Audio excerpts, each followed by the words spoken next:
सत्य की खोज से जुड़े हुए सभी लोगों का हार्दिक अभिनंदन।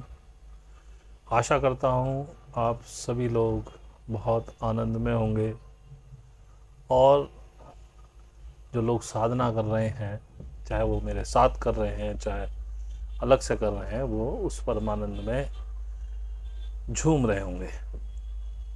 और फिर से कहता हूँ कि जो लोग अभी भी परेशान हैं, दिक्कत में हैं, डिप्रेशन में हैं, उन्हें सत्य की खोज यदि शुरू नहीं हुई है उनकी तो कर देनी चाहिए।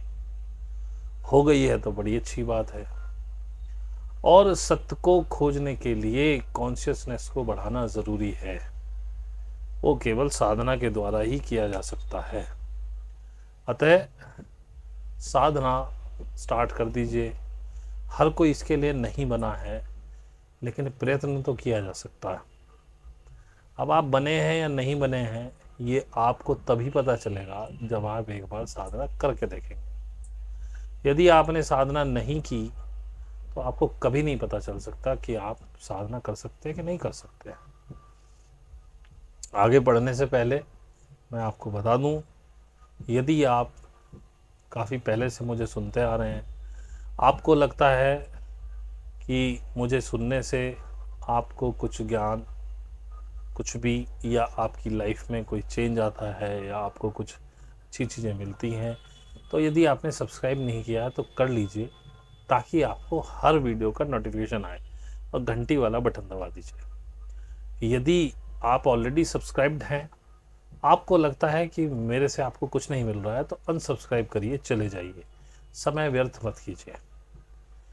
आपको जो भी वीडियो आप देखते हैं, मैं देखता हूं कि लोग बहुत वीडियोस पे हिट्स तो बहुत आते हैं, लेकिन लाइक बहुत कम होते हैं। देखिए, आपके लाइक से मुझे कोई पैसा नहीं मिलता है। सिर्फ इतना होता है, यदि आप लाइक करते हैं वीडियो को, तो वीडियो एल्गोरिथम में जाती है यूट्यूब के, और वो ज़्यादा से ज़्यादा उसको फैलाता है ताकि लोग उसे देख पाए। तो मुझे पर्सनली उससे कोई फ़र्क नहीं पड़ता आप लाइक करें ना करें, लेकिन आप यदि कुछ अच्छा पा रहे हैं इस चैनल से, तो सोचिए आप जैसे कुछ और भाई बहन होंगे, वहाँ तक भी पहुँचना चाहिए। तो अगर अच्छा लगे, कोई ज़बरदस्ती नहीं, अगर आपको कंटेंट अच्छा लगता है तो प्लीज़ लाइक ज़रूर किया कीजिए। बाकी डिस्क्रिप्शन में हमारा फेसबुक पेज है, उस पर आप फ्रेंड रिक्वेस्ट भेजिए। इंस्टाग्राम है, वहाँ पे फॉलो कर लीजिए हमको, उसका भी लिंक दिया है।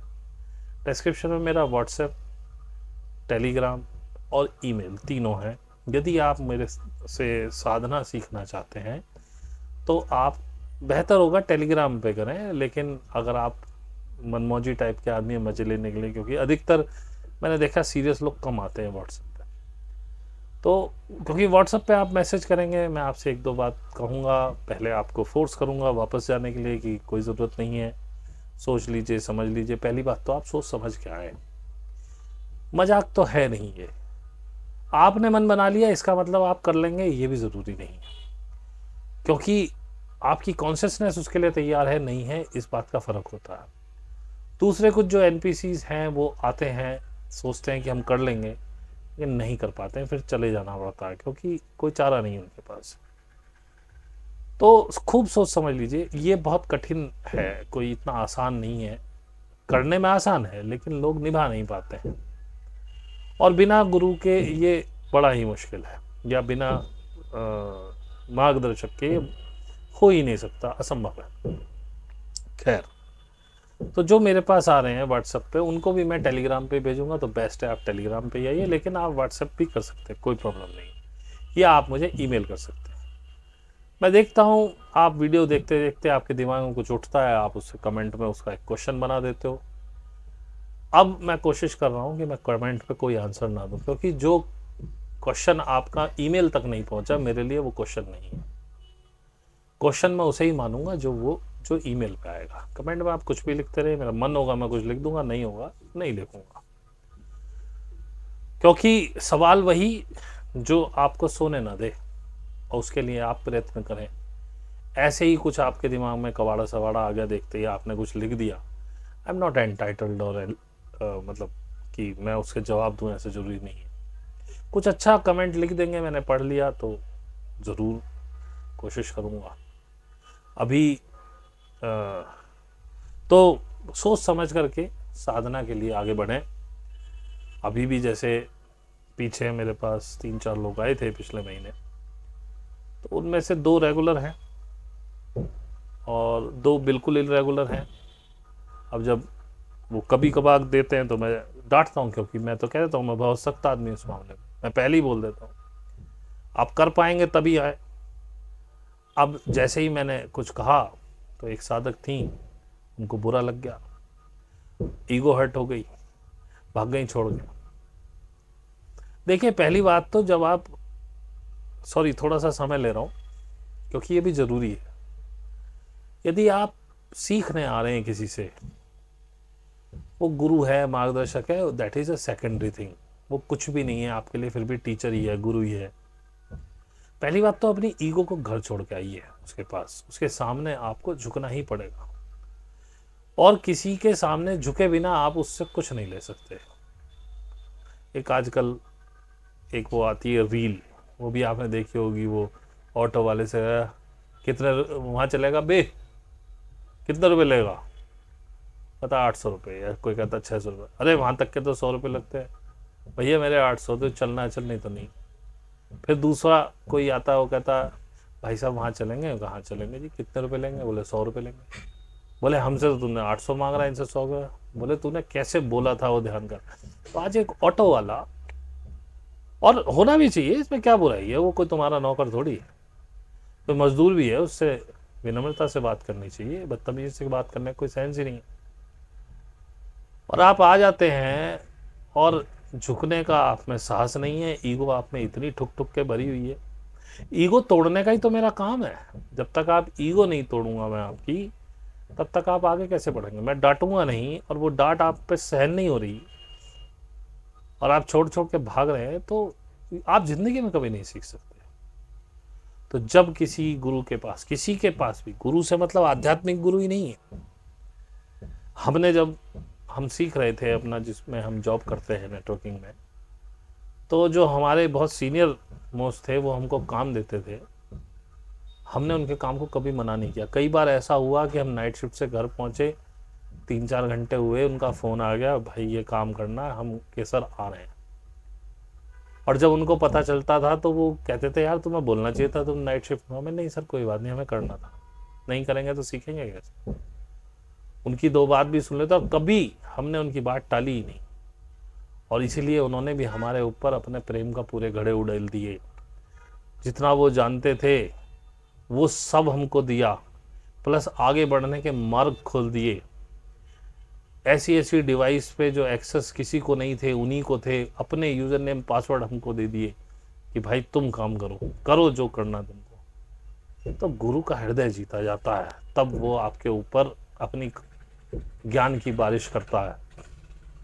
अब ऐसे तो बैठे हैं सब, कौन ले पा रहा है, कौन गुरु को इस लेवल तक ले आए कि वो उससे सारी चीज़ें निकलवा ले। ऐसे तो आप सोचते हैं 1000 रुपये दे के मैं आपको सिखा दूंगा या आप सीख लेंगे। मैंने पहली बात तो मैंने कहा इसे सिखाया नहीं जा सकता, इसे केवल सीखा जा सकता है। आपके अंदर ललक होगी सीखने की। मेरे पास हैं एक साधक, मेरे से बहुत बड़ी है उम्र में, और मैंने उनको फटकार दिया बड़ा ज़बरदस्त करके, पर उन्होंने सहज रूप से उसे लिया। मुझे उम्मीद थी ये चली जाएंगी, मैंने कह भी दिया था मैं काहे का फिर आपका मार्गदर्शक हूँ जो आपको मार्ग ही नहीं दिखा पा रहा, केवल इस लालच में कि आप मेरे से चले ना जाएं और पैसे मैं कमाता रहूं। आज अगर ऐसा करना होता तो आज मेरे पास 100-150 से ऊपर साधक होते, एक अच्छी खासी इनकम होती। लेकिन मैंने उनको साफ भयंकर तरीके से डांटा और बोला मुझे फ़र्क नहीं पड़ता आप यहाँ अब रहेंगी या नहीं रहेंगी, वो आपको डिसाइड करना है। लेकिन उन्होंने उसे पॉजिटिव वे में लिया, अपने अंदर झांका, अपनी कमियों को दूर करने का प्रयास किया। आज वो पहले से बहुत अच्छी स्थिति में है। अब फिर से उन्होंने बोलना बंद कर दिया, तो वो उनकी इच्छा है। मैं तो सिर्फ तभी टोकूंगा जब मुझे लगेगा कि अब ये मामला पटरी से जा रहा है। क्योंकि सीखना आपने है। आप कोशिश करिए आप मुझसे क्या सीख सकते हैं। मैं तो जो सिखा रहा हूँ वो सिखा ही रहा हूँ, और मैं तो कुछ देखा जाए तो सिखा भी नहीं रहा, क्योंकि जब आप करना शुरू करेंगे तभी आपके सवाल बनेंगे, उन सवालों के जवाब ही मेरा मार्गदर्शन है, और कुछ नहीं है। तो भाई मैं तो पहले ही कह रहा हूँ कि मत आइए मेरे पास, अगर आप मजाक करने आ रहे हैं या सिर्फ परख नहीं आ रहे। अरे आपके अंदर इतना ईगो, इतना आप ठुके हुए हो, क्या आप पे डिवाइन बारिश करेगा? अपनी डिवाइन के लिए जगह कहाँ छोड़ी है आपने? उसके बाद भी आप इतना तुनक मिजाजी से निकल के चले जाते हो। ये कोई अकेला केस नहीं है। कभी आप सोच रहे हो कि जी ये केस हुआ तो मैं हताहत होकर बात बता रहा हूँ, पर मुझे लगा कि ये बात आपको जाननी चाहिए। मैं किसी पे उन पे कोई ऐसे पता नहीं कितने चले गए ऐसे ही तुनक मिजाजी में। एक व्यक्ति तो आए और मैंने उनसे जरा झाड़ कहा, मैं कि यार एक हफ्ता निकल गया, आप आज तक कभी उसमें आपने कहा आपको करनी है कि नहीं करनी है? वो रिमूव कर चले गए। अरे तुम किसी से सीखने आ रहे हो, तुम्हें जाना भी है तो आप कह के विनम्र होकर ये कहना कि भाई साहब हमसे नहीं हो पा रहा है, हम अब छोड़ रहे हैं, हमारे बस का नहीं है। क्या तुम इज्जत दे रहे हो उस व्यक्ति को? क्या तुम आगे सीख पाओगे? तुम मुझसे क्या, तुम किसी से भी नहीं सीख पाओगे।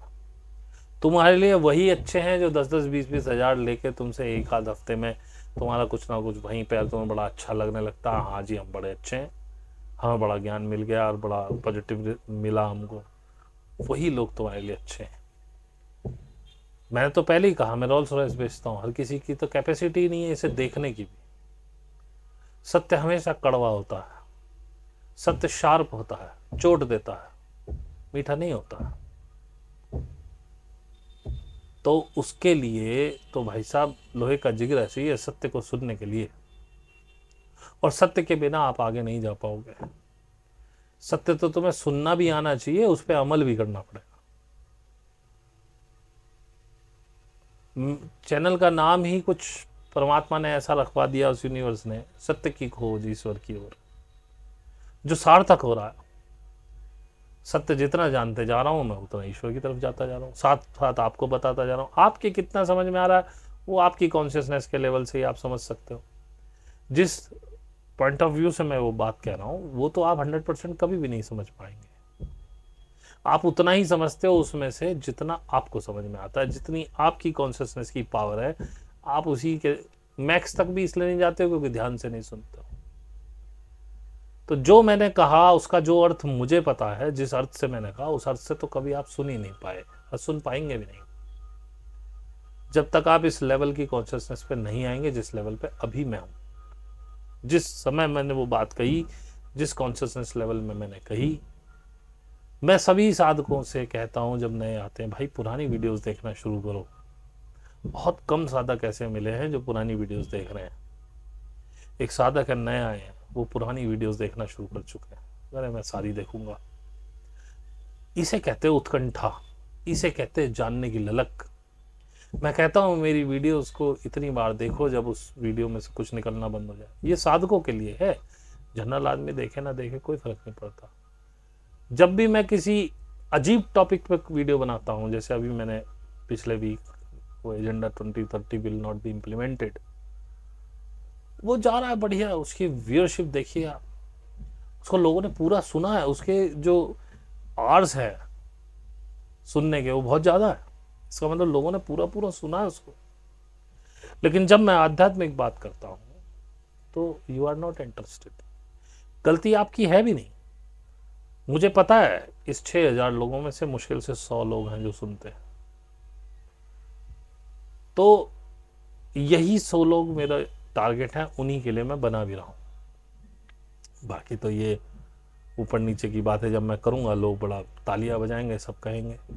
और मुझे पता था कि ये वीडियो हिट करेगा, क्योंकि मुझे पता था कि ये टॉपिक आप सुनना चाहते हैं।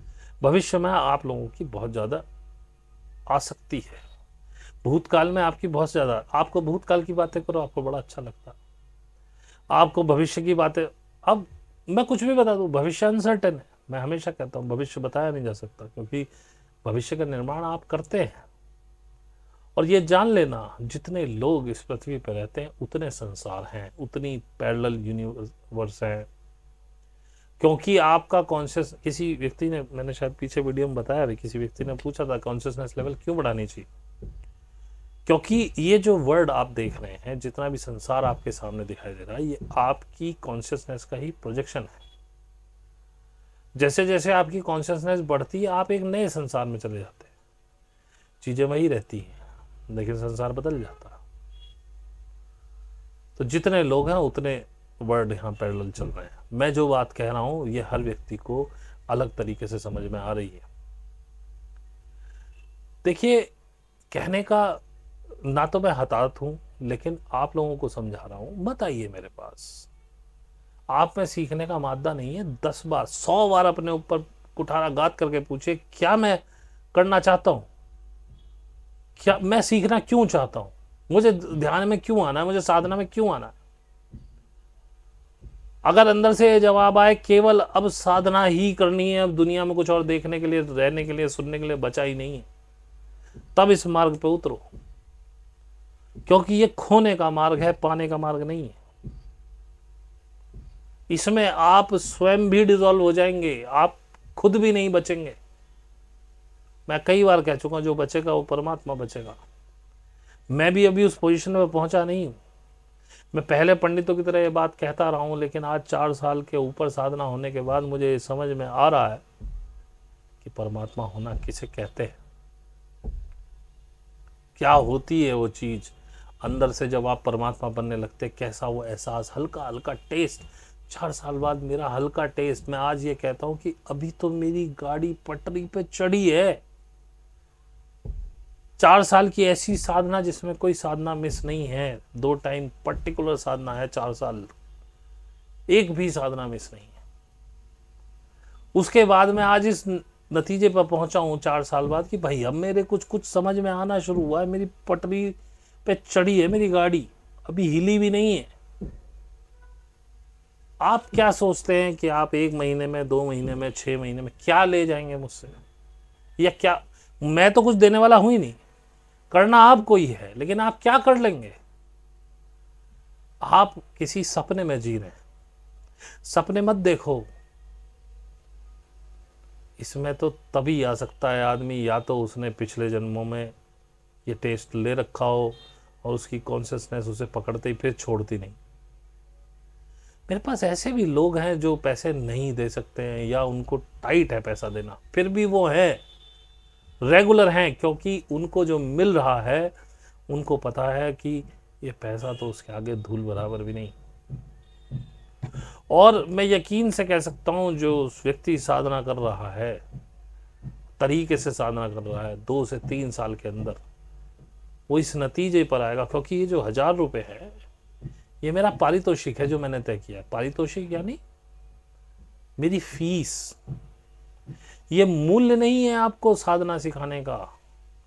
जिस दिन आप साधक बन गए, जिस दिन आपने साधना पाल ली, आप स्वयं कहेंगे, और आज कुछ मेरे स्टूडेंट्स कहने भी लगे कि भैया ये कुछ नहीं है, ये 1000 रुपये तो कुछ है ही नहीं, तो धूल है। हमारे पास जो कुछ भी है, यदि हम वो भी निछावर कर दें तो थोड़ा। और इसमें कोई गलत बात नहीं है। इसका मतलब ये नहीं है कि मुझे आपका पैसा चाहिए या मैं आपसे मांग रहा हूं। ये वो भाव होता है श्रद्धा का।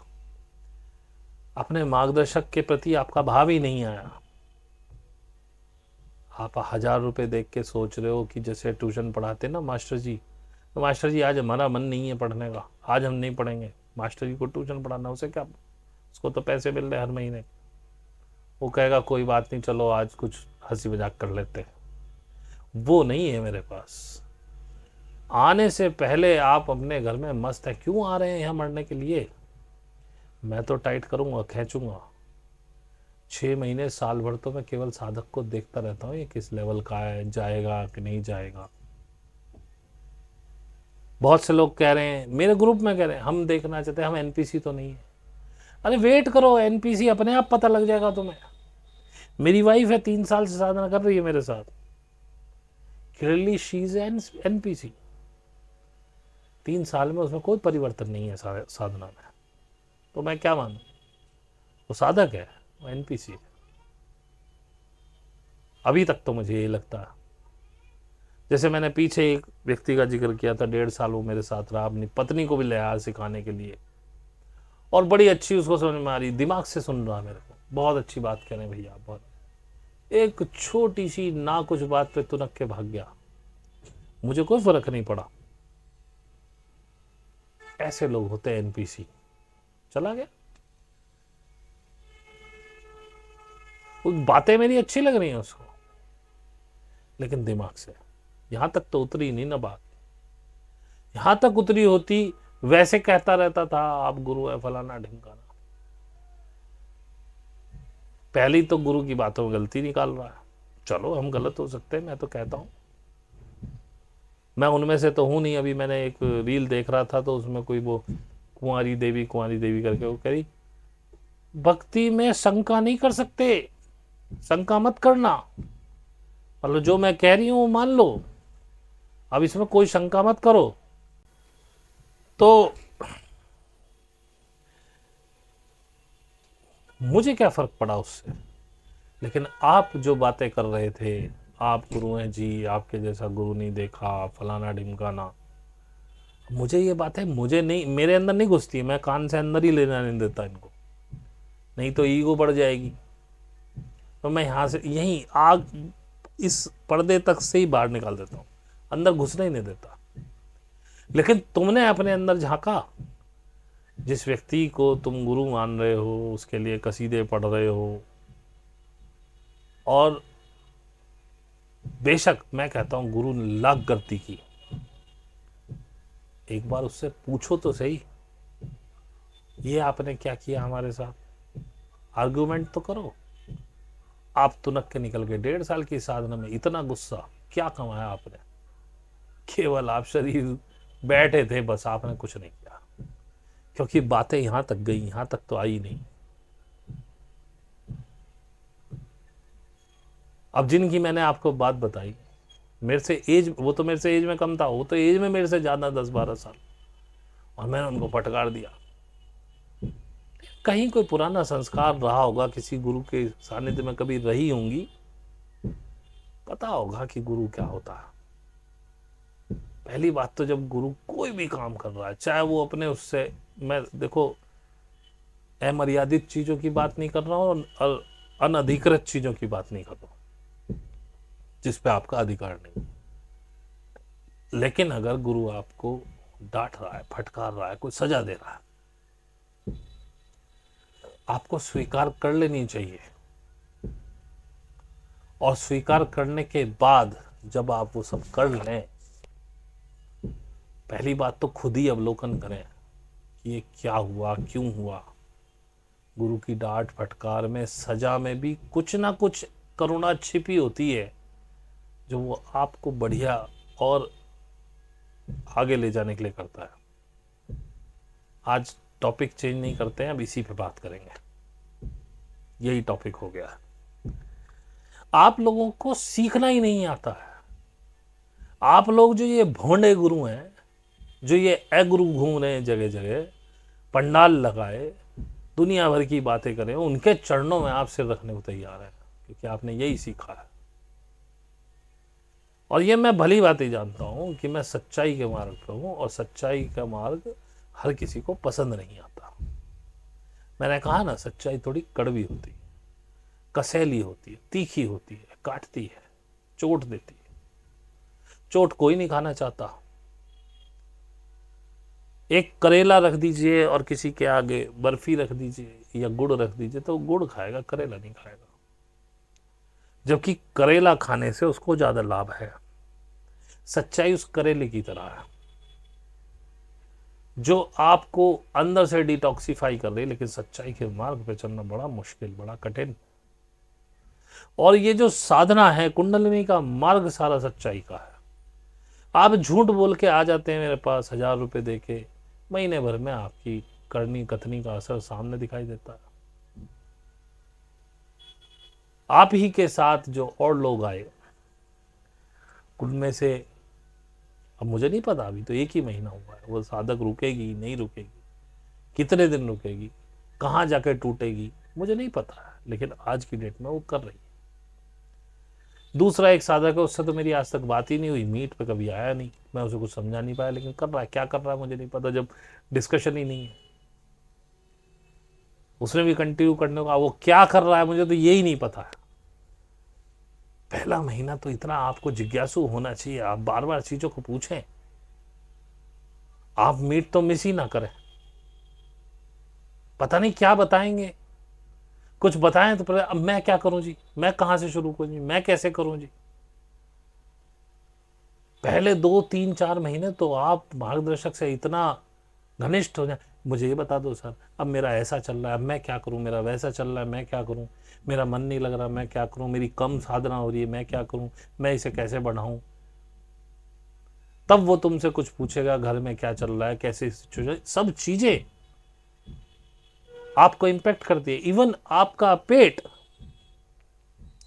ये मैंने रिसेंटली जाना, मेरा खुद का पेट खराब हुआ पड़ा था, और मैं मान के चल रहा हूं, जैसे पहले भी मैंने किया था एक बार, तो मैंने लीवर की गोली खाई थी तो मेरी भूख खुली थी, फिर मुझे लगा यार ये तो इल्यूजन है कि मेरी भूख कम हो रही है। अब लीवर का भी कोई साइन नहीं दिखाई दे रहा था, फिर भी भूख कम हो रही है। मैंने फिर वही वही दिमाग में पुराना कचरा भरा हुआ ना कि भाई होती होगी कम योगियों की भूख। अब भाई इतने बड़े शरीर में पूरे दिन में 3 रोटी जाएगी तो ये कैसे चलेगा। शरीर बोलने लगा, सीढ़ियां नहीं चढ़ी जा रही, चला नहीं जा रहा, भाई शरीर में ताकत ही नहीं है। वो तो भला हो कि मैं एक समय फल लेता हूँ तो उसके फाइबर और जूसेस से काफ़ी ताकत मिल जाती थी, लेकिन अन्न की ताकत अन्न की। तो अचानक से, जैसा यूनिवर्स हमेशा मेरे साथ करता है, एक राम वर्मा जी हैं, उनकी वीडियोस आनी शुरू हुई। सारी नहीं देखी मैंने, मैं इग्नोर करता रहा, मैंने क्या देखूं क्या देखूं। तो हमारी एक साधिका ने मुझे वो वीडियो भेजी कि भैया मैं चाहती हूँ आप इसे ग्रुप में डाल दें। अब ग्रुप में डालने से पहले मैं हर वीडियो को देखता हूँ, तो मुझे वो देखनी पड़ी, मुझे कुछ समझ में आई बात, हालांकि मैंने डाल दी। फिर मैंने उनकी 1 2 वीडियो और देखी, तो मैंने अपने आहार में आधा चम्मच चिया सीड रोज आधे गिलास पानी में भिगो के 15 20 मिनट ये खाने शुरू किए। और रोज रात को हल्के गुनगुने पानी से, या सादे, गुनगुना ना मिले तो सादे पानी से, वैसे गुनगुना ही प्रेफर करता हूँ, 2 चम्मच इसबगोल साइलियम हस्क ये डाल करके मैं लेता हूँ। मुझे 1 हफ्ते में पेट में बहुत फ़र्क दिखाई दिया। उसके बाद मुझे उनकी और नई वीडियो मिली, उन्होंने कहा फाइबर इंटेक बढ़ाइए, और मैं देख भी रहा था, क्योंकि कुंडलनी अपने आप आपकी फूड हैबिट्स चेंज करती है। मैं बहुत महसूस कर रहा था कई महीनों से, गेहूं की रोटी हाथ में आती मेरी हीक आने लगती थी, मैं कहता था भाई मेरे से नहीं खाई जाएगी। वो कुंडलनी का प्रभाव था, पर मैं समझ नहीं पा रहा था। तब मैंने वहां देखा, तो फिर मैंने उस दिन से मक्की बाजरा की रोटी शुरू, मक्का या बाजरा, और जो जो फ्रूट्स उन्होंने बताने शुरू किए, जैसे अमरूद उन्होंने बताया बहुत अच्छा, अमरूद खाता हूँ 1 रोज, या संतरा खाता हूँ 2, या 1 संतरा 1 अमरूद खाता हूँ, और मैं देख रहा हूँ मेरा पेट बिल्कुल सही है, नींद भी अच्छी आ रही है। अब आपको नींद अच्छी नहीं आएगी, या क्योंकि पेट से ही टॉक्सिन्स निकलते हैं, जब पेट आपका खराब होता है टॉक्सिन निकलते हैं, उसी से आपको गुस्सा भी आता है, उसी से आपको डिप्रेशन भी होता है, शांत नहीं रहता दिमाग, और दिमाग का शांत करना बहुत ज़रूरी है। तो मुझे समझ में आया कि गट का भी कनेक्शन है माइंड से, गट का भी कनेक्शन है हार्ट से। तो भाई ये मैंने अभी 3 हफ्ते मेरे को अपने ऊपर होते करते हुए, मेरे को नाभि यानी धरण की बहुत प्रॉब्लम थी, नाभि मेरी हिल जाती थी। तो मैं देख रहा हूं 3 हफ्ते से मेरी नाभि भी नहीं गई है इधर उधर, बिल्कुल सही चल रही है। दैट मीन्स नाभि का भी प्रॉब्लम आपके पेट की वजह से ही है। हम कहते हैं कि नाभि हिलने की वजह से पेट खराब होता है, हम अब ये उल्टा है, पेट खराब होने की वजह से नाभि हिलती है। तो मैं देख रहा हूं अभी, हालांकि और मैं आगे बढ़ूंगा फिर आपको बताऊंगा, 3 हफ्ते से मेरी नाभि बिल्कुल सेट है, मेरा पेट बिल्कुल साफ है, मुझे बढ़िया नींद आ रही है, मुझे भूख भी लग रही है, और मैं गेहूं की रोटी नहीं खा रहा हूं, और मैं बहुत आनंद में हूं। तो आप भी फाइबर को बढ़ाइए। जो साइलम हस्क है, इसबगोल की भूसी भी कहते हैं उसको, या सत इसबगोल कहते हैं, उसे खाइए अपने आहार में, 2 चम्मच डेली, दिन में कभी भी खा लीजिए, वो प्योर फाइबर है। आपकी आंतों में जाएगा, आपका बैक्टीरिया एक्टिवेट होगा एज पर राम वर्मा जी, और मैं देख रहा हूँ इसका फ़र्क है। आप देखिएगा कि आपके चेहरे की कांति बढ़ेगी, माइंड में आपके शांति होगी, आपकी खीज कम हो जाएगी, नींद अच्छे से आएगी। उसके बाद आपको साधना में भी फ़र्क पड़ेगा, क्योंकि साधना में भी हमें माइंड को ही रिलैक्स करना ना, पहले माइंड को रिलैक्स करना है, उसके बाद विचारों पे काम करना है, और हमारा मेन गोल है कि ये डिब्बा बंद हो जाए, यहाँ से हम यहाँ से काम करने लगे। ये माइंड को बंद करना ही साधना का, साधक का मुख्य उद्देश्य है। लेकिन ये बिना साधना, ध्यान और गुरु के असंभव है। मैं वज्रयान और महायान को पढ़ रहा हूँ, हे वज्र तंत्र की बुक पढ़ रहा हूँ, उसमें गुरु का पूरा महत्व दिया हुआ है। पहले मैंने भी ये कहा जब मैं माता जी को सुनता था कि आप अपने गुरु हैं और गुरु की आवश्यकता नहीं है, लेकिन अब मैं ये नहीं कहता हूँ।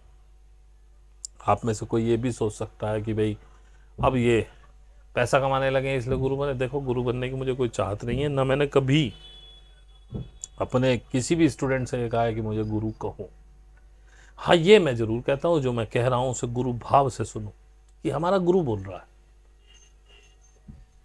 मैं गुरु नहीं हूँ, लेकिन मैं अगुरु भी नहीं हूँ, मैं मार्गदर्शक हूँ। मैं जो बोल रहा हूँ उसे इस भाव से सुनो कि गुरु बोल रहा।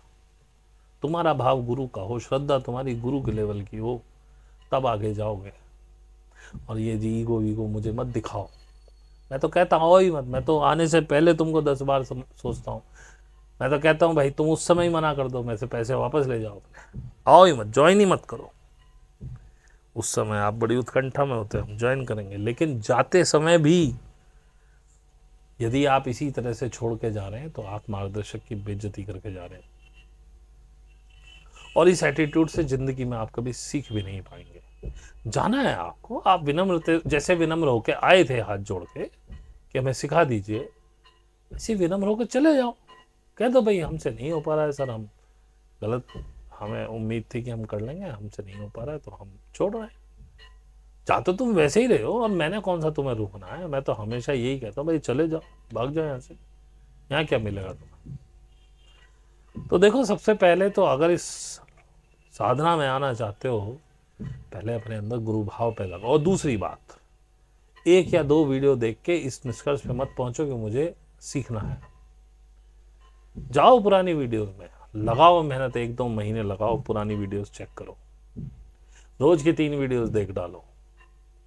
1 महीने में बहुत सारी होती हैं, 90 वीडियो 1 महीने में कवर हो जाएंगी। और जब तुम्हें लगे 3 महीने 9 या 27 270 वीडियो कम से कम देख के, अगर तुम्हें लगे कि ये बंदा राइट है और हमारी सीखने की उत्कंठा है, हम मरने को तैयार है, मरने के लिए मेरे पास आओ। और जो व्यक्ति मर रहा हो उसमें ईगो कैसे हो सकती है? जो मर रहा हो वो प्रतिकार कैसे करेगा? तो मुझे वो व्यक्ति चाहिए जो मरने के लिए यहाँ आ रहे हो, क्योंकि जिंदा तो आप रह ही नहीं पाओगे अगर आप साधना में आगे बढ़ गए। अगर आपको जिंदा रहना तो साधना छोड़नी पड़ेगी। यदि अमुक नाम जो भी आपका हो, XYZ, यदि XYZ को जिंदा रहना है तो साधना नहीं कर पाएगा। XYZ को मरना ही होगा। मरने के प्रयोजन से यदि आप आ रहे हैं तो आ जाइए, वेलकम है। उसके बाद भी मैं नहीं कहता हूं, जैसे मैंने वो कहा, वो कुंवारी माता थी, वो कह रही कि जो जी शंका नहीं करनी होती। मैं उल्टा कहता हूं, मैं कहता हूं शंका करो।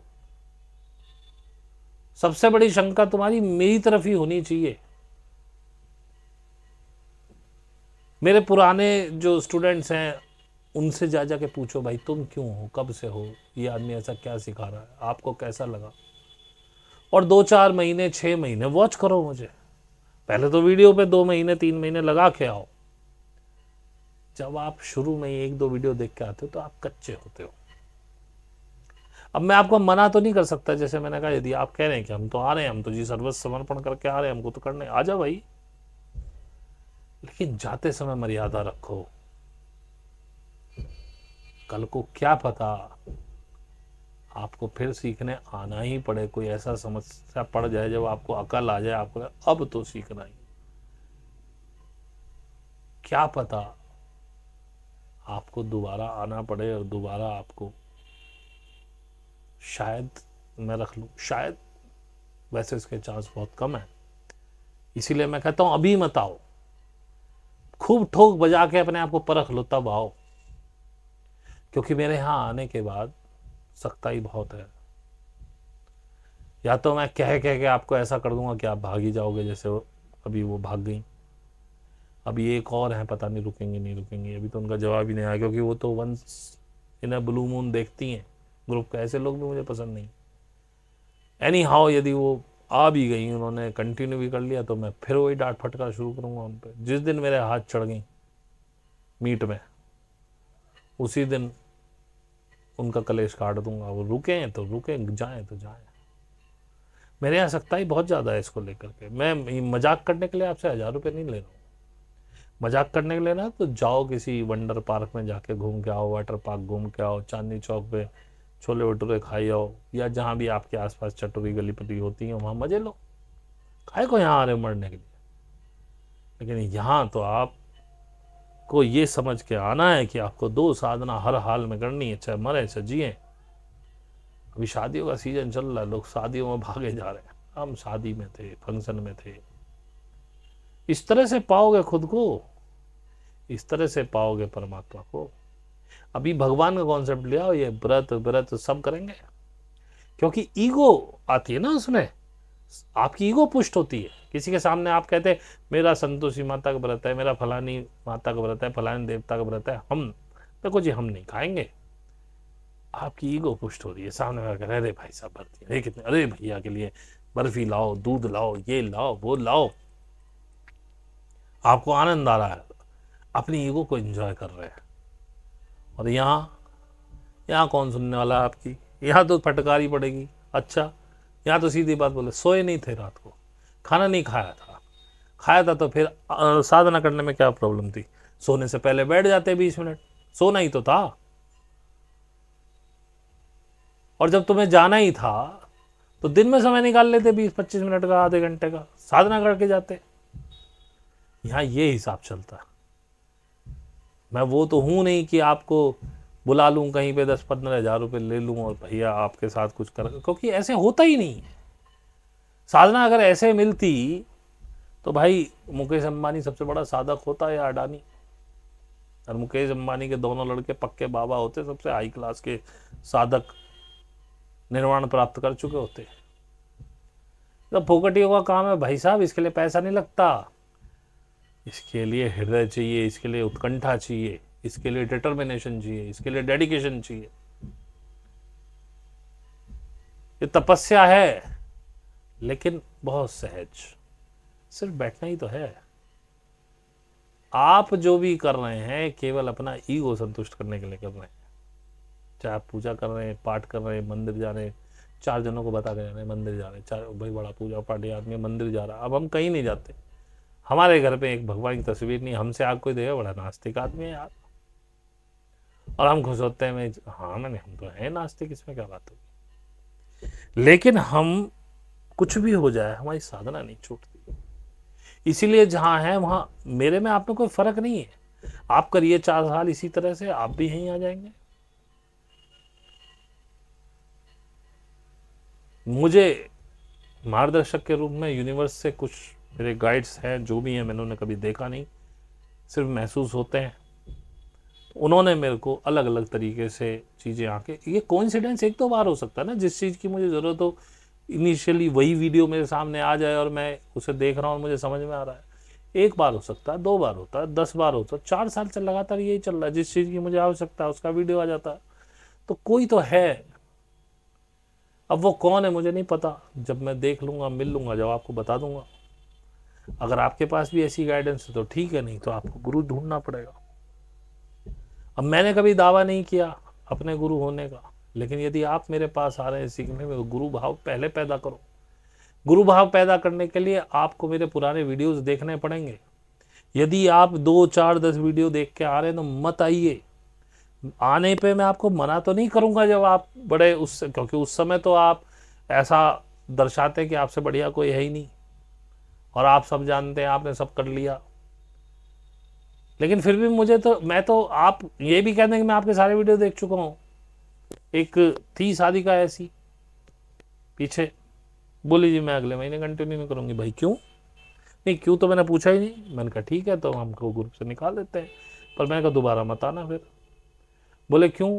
मैंने कहा भैया आप जा रहे हो तो अब वापस आने का क्या मतलब? बोले नहीं मैं तो इसलिए जा रही हूँ, दिवाली की छुट्टी में जाऊँगी अपने घर, 1 महीने वहाँ रहूँगी, तो 1 महीने साधना नहीं हो पाएगी, तो अगले महीने में आके ज्वाइन कर लूँगी। मैंने कहा ऐसा साधक तो मुझे बिल्कुल ही पसंद नहीं है, जो जाने से पहले ही मन बना चुका है कि वहाँ जाके 1 महीने हमको साधना करनी ही नहीं है, वहाँ जाके हमें संसार का आनंद लेना। तो भाई तू संसार में पड़ी रहे, यहाँ क्यों आ रही? मैंने कहा कि अपने लिए कोई अच्छा गुरु ढूंढ लेना जो इस तरीके से आपको सिखा सके, मैं नहीं सिखा पाऊंगा। मुझे तो कंटिन्यूटी चाहिए ही चाहिए हर हाल में। मेरे पास आओ तो ये सोच समझ के आओ, मेरे यहाँ कोई छूट नहीं है। मैं फिर आपको इस तरह से बेइज्जत करूंगा मीट में कि आप वैसे भी छोड़ के भाग जाएंगे। इससे पहले खुद ही भाग जाओ। मेरे पास अगर आपको अपनी बेइज्जती करवाने में मुझसे शर्म नहीं आएगी, मैं आपको बहुत कटु वचन कहूंगा, वो सहन करने की आपको मादा हो आपके अंदर, तो आइए। अब मैं आपको एक और बात बताऊं। एक पीछे जो साधक गए थे, जो गुस्से में चले गए थे, मुझे कहीं ना कहीं ये लग रहा था कि ये आदमी सीधा है, गुस्से में कुछ इसका विवेक खो गया। तो वो अक्सर मेरे वीडियोस पे कमेंट कर दिया करता था, तो मैं उसको 2-4 चुभती हुई बातें कहता था, मैं कहीं इसको स्ट्राइक हो। उसने एक दिन मुझे वापस लिखा, भैया मुझे जो अच्छा लगता है मैं उसको, मैंने शायद पहले कहा भी हो, मैं उसको मानता हूँ। जो अच्छा नहीं लगता तो फिर तू क्या सीखने आया? फिर तो तू ही गुरु है, क्योंकि तू मेरी बातें भी वैसी ले रहा है जो तेरे को अच्छी लग रही है, वो तू ग्रहण कर ले। जो तेरे को अच्छी नहीं लग रही है वो तू ग्रहण नहीं कर रहा है। तुझे कैसे पता कि मैं सही बोल रहा हूँ कि गलत बोल रहा हूँ? अगर तू इतना ही ज्ञानी होता तो मेरे पास क्यों आता? मैंने कहा भाई अब इसकी संभावना नहीं है, इस लेवल पे तो इसकी कोई संभावना नहीं है, तो बहुत नीची कॉन्शियसनेस लेवल का बंदा है। हो सकता है एनपीसी भी हो, मैं क्या पता। तो मैंने भाई उस दिन के बाद मैंने उसके कमेंट्स भी हाइड कर दिए। अब वो लिखता हो ना लिखता हो मुझे नहीं पता, मैं देखना ही नहीं चाहता, क्योंकि मेरे लिए अब उसकी संभावनाएं खत्म हो गई। एक दिन उसका मेल आ गया, भैया आई एम सॉरी, मुझसे गलती नहीं, मेरी गलती हमारी है भाई साहब, गलती हमसे हुई है, I am very much sorry, दोबारा मेल मत करना। तो मैं किसी से अटैच नहीं हूँ। पीछे मैं थोड़ा सा अपने ग्रुप के लोगों से अटैच हो गया था। जब मैं अपने परिवार वालों से डिटैच हुआ तो मुझे ग्रुप वाले एक परिवार की तरह लगने लगे। लेकिन मैंने देखा कि यहाँ भी सब अपने स्वार्थ से ही हैं।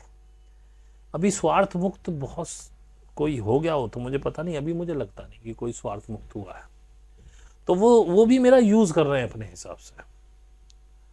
जब मुझे उनकी आवश्यकता कभी भी पड़ी, जैसे वैसे तो कोई आवश्यकता नहीं पड़ी, कभी जैसे कुछ मुझे बात करनी है उन्हीं के भले की, तो दे वर नॉट अवेलेबल। या तो उनके फ़ोन नहीं मिलते या उनकी घंटियां नहीं बजती, भगवान जाने क्या करते हैं। लेकिन जब जब उनको मेरी ज़रूरत पड़ी मैं हमेशा अवेलेबल रहा। तो मैंने एक दिन ध्यान से सोचा, तो मैंने कहा भाई ये तो तुम इनके साथ अटैच हो रहे हो, और फिर अब अटैच हो रहे हो तो तुम्हें दुख मिलना ज़रूरी है। अटैचमेंट दुख का कारण है। मैंने वो डी अटैचमेंट कर दिया। अब मुझे नहीं फ़र्क पड़ता। अब तो मैंने सीधा कह रखा है, भाई तुम्हें मेरे से पर्सनल बात करनी है, 2,000 रुपये घंटा दो। किसी का नहीं आता, बड़ा शांत। किसी को टोकना है मीट में ठोक देता हूँ। अभी जो एक नई शादी का आई थी, वो बोले मुझे कुछ पर्सनल बात करनी, मैं भाई अब तो पैसे लगेंगे। बोले पैसे तो मैं नहीं दे पाऊंगा, तो आप ईमेल कर दो, मैं उसे पढ़ लूँगा, मैं जवाब दे दूँगा। अगर आपकी इतनी हिम्मत नहीं है कि आप ग्रुप के सामने बोल सकें। और जैसे जैसे आप बढ़ेंगे, मैंने कहा आप फक्कड़ होती जाएंगी, एक बिल्कुल अलमस्त होती जाएंगी, फिर आपको नहीं पता होगा शर्म किसे कहते हैं, फिर तो आप वहीं बात करोगे। और मैंने देखा कि सभी लोग स्वार्थी ही तो हैं, तो मैंने इन लोगों से भी डिटैच कर लिया अपने आप को। और अब मैं देख रहा हूँ मेरा बहुत अजीब सा व्यवहार मेरे घर वालों के वो भी हो गया। ऐसा नहीं मैं मारता काटता हूँ, मतलब उनसे भी पूरा डिटैच में, मुझे कोई मतलब नहीं होता उनसे। और मैं इसीलिए सुखी होता जा रहा हूँ। और शायद ये आगे बढ़ने की पूंजी तो है ही, ये तो हमें भी पता है, लेकिन हो नहीं पाता। लेकिन अब हो रहा है तो अच्छा लग रहा है। आपको होने में भी शायद 3 या 4 साल लग जाए, लेकिन आप तो आए 1-2 महीने के लिए। कच्चे होके मत आइए। देखो, जिस पत्थर को छेनी की मार सहन नहीं होती, उस पत्थर पे कुत्ते बिल्ली हगते मूतते फिरते हैं। और जो पत्थर छेनी की मार सहन कर लेता है, उसके ऊपर दूध चढ़ता है, उसके गंगा जल से अभिषेक होते हैं, उसे फूलों की मालाएं इत्र चढ़ाए जाते हैं, और आप लोग उसके आगे अपने सर को झुका देते हैं। ये फर्क होता है पत्थर पत्थर का। तो नया साधक जो है वो एक पत्थर है, गुरु वो मूर्तिकार है, और उसकी कड़वी बातें वो छेनी है। अगर आप उस चोट को सहन कर पाएंगे तो किसी दिन आप भी पूजे जाएंगे, आप पे भी फूलों की मालाएं चढ़ेंगी। लेकिन अगर आप भर भरा के गिर देंगे तो गुरु उठाएगा उस पत्थर को, लगता है इस पे क्यों टाइम वेस्ट करना। तो कुछ नहीं होगा, आप पे कुत्ते बिल्ली आग के मूत के जाएंगे, यानी कि दुनिया आपको कुछ भी सुना के चली जाएगी। और भाई ये मार्ग बड़ा कठिन है, त्यागने का मार्ग है। त्यागने का मतलब ये नहीं है कि मैं आपसे कह रहा हूँ घर त्याग के चले जाओ, लेकिन आप देखेंगे इस चीज़ें धीरे धीरे छूटती चली जाएंगी। त्यागने का भी एक अपना अहंकार होता है, आपको बताऊं। बहुत से लोग बड़े बड़े घरों को त्याग के जो है कुछ हो गए तो बोले जी हमने तो अपना घर त्याग दिया, इतना पैसा था, ये था। वो बोलते रहते बार बार हर जगह इसको। क्या त्यागा फिर? अभी तो घर तेरे साथ चल रहा है, वो पैसा तेरे साथ चल रहा है। लेकिन पैसा आपके पास हो, आप उसके बीच में रह रहे हो, और आपको पैसे का अहंकार ना हो, पैसा आपके सिर चढ़ के ना बोल रहा हो, ये होता है त्याग। पैसा हो ना, आप किसी को दिखा रहे हैं, फिजूल खर्ची भी नहीं कर रहे हैं, और किसी लगा कोई बहुत जेन्युइन व्यक्ति है, उसकी मदद करनी चाहिए, आप कर दे रहे हैं। उसमें भी आप कह रहे हैं मेरा नाम मत लेना किसी से, बस जाओ अपना काम कर लो। ये होता है साधक। साधक का मतलब नहीं है कि आप घर बार छोड़ के चले जाएं। अब देखिए, ये वीडियो बहुत लोगों को समझ में नहीं आएगा, बहुत लोग इसमें बीच में से भाग जाएंगे, क्योंकि उनके मतलब की बात नहीं है। मुश्किल से 100 लोग भी नहीं होंगे, मेरे ग्रुप से अलग तो 100 भी नहीं होंगे जो इसे देख के समझेंगे। और ये नए साधकों को जो मूड बना रहे हैं अभी साधना सीखने का, उनके लिए बड़ा ही महत्वपूर्ण वीडियो है। मेरे यहाँ मेरे को मैसेज करने से पहले इस वीडियो पे बैठ के इसको 10 बार सुनो, और फिर सोचो क्या हम वो पत्थर हैं, क्या हम छेनी की मार सहन कर पाएंगे। क्योंकि मुझसे उम्मीद मत रखना कि मैं आपको आके प्यार भरे शब्द बोलूंगा। मेरा काम जो मैंने आपको होमवर्क दिया है वो आप समय से करते रहेंगे तो मैं प्यार से बोलूंगा, और आप उसमें कोताही करेंगे तो मेरी डांट से आपको कोई बचा नहीं पाएगा, बेइज्जती से कोई बचा नहीं पाएगा। वो सहन कर गए और अपने अंदर परिवर्तन ले आए तो आप पार हो जाओगे, आप सीख जाओगे इसको, आप अपने परमात्मा तत्व से मिलने के लिए तैयार हो जाओगे। नहीं सहन कर पाए तो भाई मैंने वही कहा ना कि जिस पत्थर को छेनी की मार सहन नहीं होती, उस पर कुत्ते बिल्लियां ही हगते हैं। यही आपका होगा, यही संसार की कीचड़ में फंसे रहो। और पहले तो सोच लो संसार छोड़ने के तैयार हो कि नहीं, छूट ही जाएगा, कोई सवाल ही नहीं कि आपसे ना छूटे, छोड़ना ही पड़ेगा, कोई सवाल ही नहीं कि आप इसके साथ साथ कर पाओ। धीरे धीरे होता है। अभी मैं बात करने लगूं एजेंडा 2030 की, अभी मैं बात करने लगूं फ्यूचरिस्टिक कोई भी थॉट्स में दे दूं, बड़े प्यार से सुनेंगे आप, बड़े अच्छे कमेंट्स आएंगे। ये बातें, ये जरूरी ये बातें हैं। लेकिन मैंने बताया ना, सच कड़वा होता है, धार तेज है, इसकी धार कौन सहन करे। किसको पड़ी है ये सब सुनने की? हर कोई चाहता है कृष्ण पैदा हो जाए, लेकिन पड़ोसी के घर में। हर कोई चाहता है कि विवेकानंद पैदा हो, लेकिन वो भी पड़ोसी के घर पे। हम उसके सर पे कदमों में सर झुका देंगे, मेरा बेटा विवेकानंद नहीं होना चाहिए, और मैं खुद भी नहीं होना चाहिए। पड़ोसी के घर में ही सही लगते हैं विवेकानंद और कृष्ण जैसे लोग। बुद्ध जैसे लोग, बुद्ध हो कोई, जब बुद्ध मिलेगा हम उसके चरणों में झुक जाएंगे, हम उस पर अपनी संपत्ति निछावर कर देंगे। लेकिन बुद्ध होना किसी और के ही घर में चाहिए, हमारे घर में ना हो, क्योंकि हमने तो बच्चे अपनी सेवा के लिए पैदा किए, उन पर राज करने के लिए पैदा किए। बुद्ध बनाने के लिए हमने बच्चे पैदा ही नहीं किए। और हम महात्माओं के आगे झुकने के लिए तैयार है, लेकिन स्वयं महात्मा नहीं बनना चाहते। महात्मा से मतलब बुद्ध की बात कर रहा हूँ मेरे कॉन्सेप्ट में। 11वें वर्ष वाले महात्मा, राम राम कृष्ण कृष्ण वाले महात्मा नहीं होते। ये तो आपको यही सिखाते, शंका मत करो, भक्ति में शंका नहीं होती। और मैं कहता हूं शंका करो। शंका करे बिना आप सच कैसे जान पाओगे? शंका नहीं की तभी तो आप राम को मान बैठे, कृष्ण को मान बैठे। कितने सारे आपके त्योहार हैं जो बुद्धों के त्योहार हैं, घुमा फिरा के। देव उठानी काशी, क्या देव उठानी काशी? बुद्ध का त्योहार है। मंगलसूत्र कहां से आया? बुद्ध की तरफ से आया। ये पितृ जो होता है, पितृपक्ष कहां से आया? बुद्धों का त्योहार है। और बाकी आपने कुछ बना लिए अपने नवरात्र वगैरह। कालांतर में देखेंगे, हिस्ट्री में जाके देखेंगे तो कभी थे ही नहीं। ये तो सारी उपज 14वीं शताब्दी के बाद की है।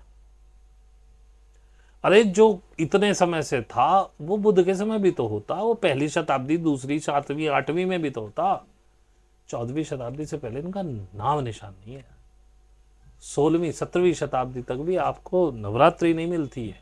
अचानक याद आई क्या किसी को दुर्गा जी की? मैं किसी की भावनाएं हाथ नहीं करना चाहता हूं, लेकिन सच्चाई अगर जाननी है तो सच्चाई को जानने के लिए शंका करो, परखो। जब आप बिना परखे किसी के आगे सरेंडर करते हैं, अभी मैं देख रहा हूं वो कुछ चल रहा है उनका, भाटिया जी वाला। अब एक ग्रुप है वो उनके विरोध में वो बनाया जा रहा है। अबे भैया, हमने कहा था क्या तेरे को उनके जाके रिट्रीट करने के लिए? तेरा मन किया, तूने कर ली, तुझे अच्छे नहीं लगा रहा तो अब तू बैठ जा। तू बदनामी किसी की क्यों कर रहा है? हर व्यक्ति अपने तरीके से कुछ ना कुछ करने के लिए बैठा, वो भी सोच के तो यही कर रहा है आप लोगों का भला कर रहा हूं। उसके अपने तरीके, अपने पैटर्न्स हैं। तुम गए, तुम्हारी इच्छा थी, उसने कहा भाई मेरे यहाँ आने की इतनी फीस है, आपने फीस दी, आप गए, आप दोबारा गए, तिबारा गए, कुछ अच्छा लग रहा होगा इसलिए गए। और आज यदि आपको उससे कुछ परेशानी तो मत जाओ। नहीं, अब आपको दुनिया को जगाना है कि वो गलत है। This is not fair. वो आपके हाथ पैर तो नहीं जोड़ रहा ना कि मेरे पास आओ।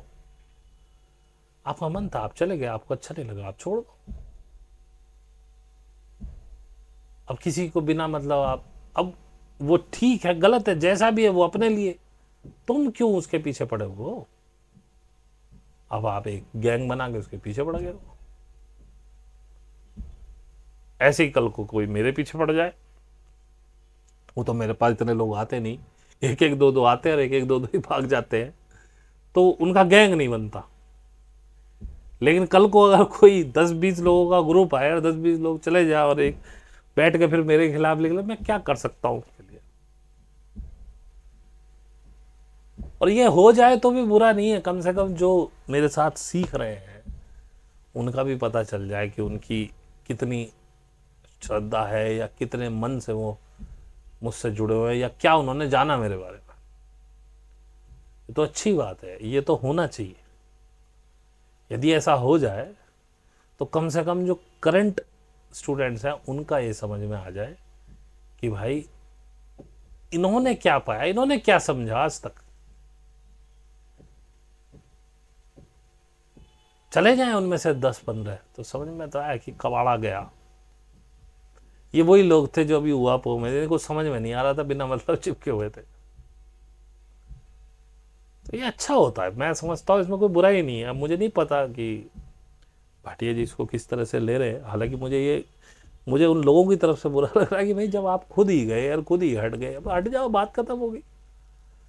लेकिन अब आपको चुभ रहा है कि हमारे इतने पैसे खर्च हो गए। उसने मांगे थे, आपने अपने विलिंगली दिए थे भाई, क्यों दिए? आप मत करते।